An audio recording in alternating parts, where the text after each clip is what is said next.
सगरो अयोध्या धाम यो, जीत धर्म के चम चम चमके सगरो अयोध्या धाम यो। सिंहासन पर बैसल छत मिथिला के पावन राम यो, सिंहासन पर बैसल छत मिथिला के पावन राम यो, सिंहासन पर बैसल छत मिथिला के पावन राम यो।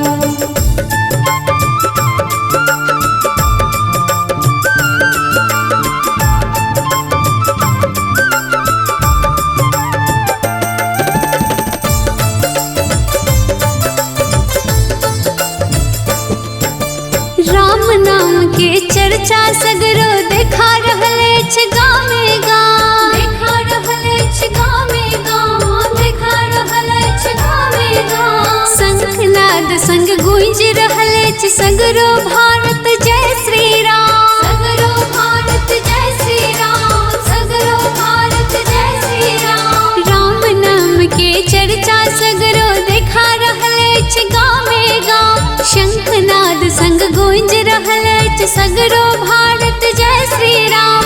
तीन भुवन हर्षित भो झूम, तीन भुवन हर्षित भो झूम, झूम जनक के धाम यो। सिंहासन पर बैसल छत मिथिला के पावन राम यो, सिंहासन पर बैसल छत मिथिला के पावन राम यो।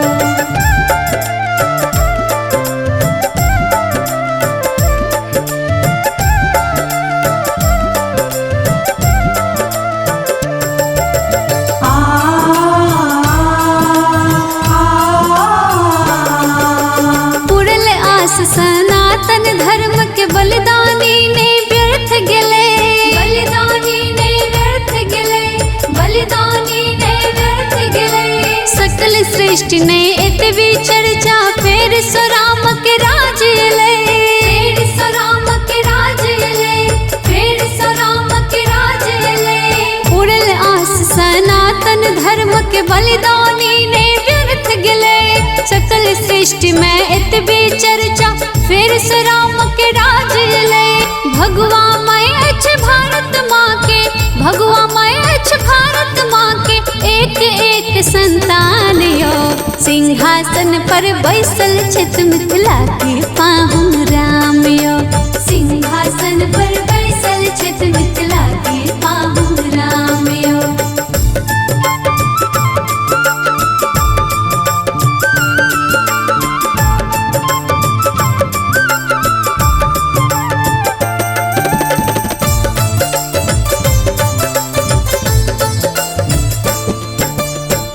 शैलेंद्र सकल जन मन के आइज पूरा भेलियो, आइज पूरा भेलियो, आइज पूरा भेलियो। अपन सनातन धर्म के सगरो आय ध्वजा लहरे लियो, आय ध्वजा लहरे लियो, आय ध्वजा लहरे लियो। आस लवली सकल जन मन के आइज पूरा भेलियो, अपन सनातन धर्म के सगरो आय ध्वजा लहरे लियो। नीलम मैथिल गीत संगीत लवली आनंद के गीत बाजे गामे गाम यो। सिंहासन पर बैसल छत मिथिला के पावन राम यो, सिंहासन पर बैसल छत मिथिला के पावन राम यो, सिंहासन पर बैसल छत मिथिला के पावन राम यो, सिंहासन पर बैसल छत मिथिला के पावन राम यो, सिंहासन पर बैसल छत मिथिला के पावन राम यो।